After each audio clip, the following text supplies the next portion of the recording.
Radhe Radhe. Welcome to my YouTube channel searching soul. आप सभी को धनतेरस की हार्दिक शुभकामनाएं। धनतेरस कार्तिक मास की कृष्ण त्रयोदशी को मनाया जाता है।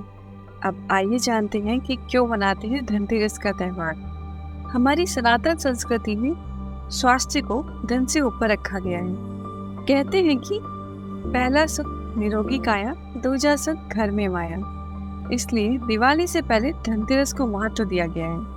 शास्त्रों के अनुसार समुद्र मंथन के दौरान कार्तिक कृष्ण त्रयोदशी के दिन भगवान धन्वंतरी अपने हाथों में अमृत कलश लेकर प्रकट हुए। कहते हैं कि भगवान धन्वंतरी विष्णु के अंशावतार हैं। संसार में चिकित्सा विज्ञान के विस्तार और प्रसार के लिए भगवान विष्णु ने धन्वंतरी का अवतार लिया था।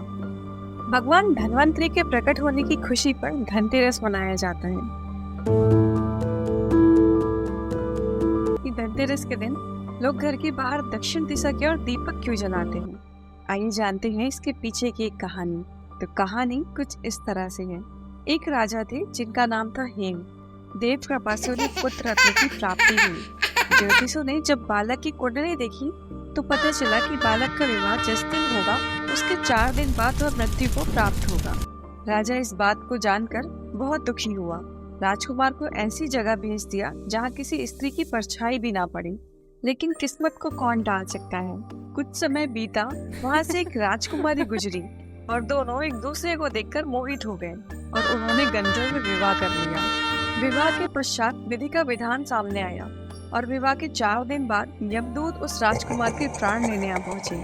जब यमदूत राजकुमार के प्राण ले जा रहे थे तो उस वक्त नवविवाहिता पत्नी का विलाप सुनकर यमदूत का हृदय भी द्रवित हो उठा, परंतु विधि के अनुसार उन्हें अपना कार्य करना पड़ा।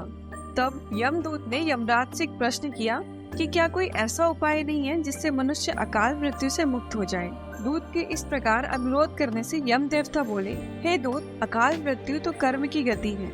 इससे मुक्ति का एक आसान तरीका है जो मैं तुम्हें बताता हूँ। तो सुनो। कार्तिक कृष्ण पक्ष की त्रयोदशी रात जो प्राणी मेरे नाम से पूजन करके दीपमाला दक्षिण दिशा की ओर भेंट करता है उसे अकाल मृत्यु का भय नहीं रहता। यही कारण है कि लोग इस दिन घर से बाहर दक्षिण दिशा की ओर दीप जलाकर रखते हैं।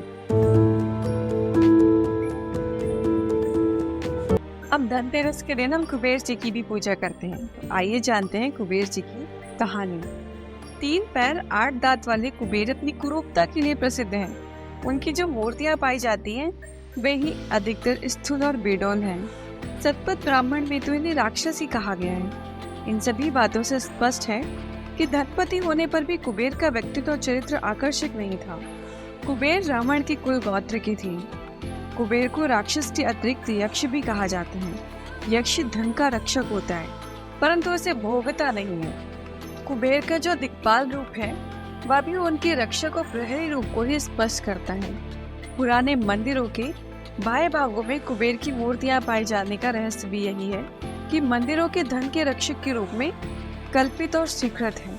इतना ही नहीं, कुबेर के संबंध में लोकमानस में एक जनश्रुति प्रचलित है जिसके अनुसार कहा जाता है कि पूर्व जन्म में कुबेर चोर थे। चोर भी ऐसे कि देव मंदिरों में चोरी करने से बाज नहीं आते थे। एक बार चोरी करने के लिए शिव मंदिर में घुसे। कुबेर ने चोरी करने के लिए दीपक जलाया लेकिन हवा के झोंके से बुझ गया। कुबेर ने फिर दीपक जलाया, फिर वह बुझ गया। जब यह क्रम बार बार होने लगा तो भोले भाले और औखड़दानी शंकर ने इसे अपनी दीप आराधना समझ लिया और प्रसन्न होकर अगले जन्म में कुबेर को धनपति होने का आशीष दे दिया। धार्मिक मान्यता के अनुसार धनतेरस के दिन धन के देवता कुबेर की विशेष पूजा होती है। साथ ही भगवान धन्वंतरी तथा यमदेव की पूजा भी की जाती है। कुबेर आसुरी प्रवृत्तियों का हरण करने वाले दिन है, इसलिए धनतेरस पर इनकी पूजा का प्रचलन है। भवन के उत्तर दिशा में भगवान कुबेर का वास होने के कारण धनतेरस के दिन यदि इस दिशा को वास्तु के अनुरूप रखकर कुबेर की पूजा की जाए तो आप अथाह धन संपत्ति के मालिक बन सकते हो। इसलिए धनतेरस के दिन पृथ्वी के समस्त धन दौलत संपत्ति संपदा वैभव और ऐश्वर्य के स्वामी कुबेर के लिए सायकाल में 13 दीप समर्पित करने की मान्यता है। कुबेर भूगर्भ के स्वामी हैं तथा कुबेर की पूजा से मनुष्य की आंतरिक ऊर्जा जागृत होती है और धन अर्जन का मार्ग प्रशस्त होता है। राधे राधे। अगर आपको यह वीडियो पसंद आए तो please do like, share and subscribe.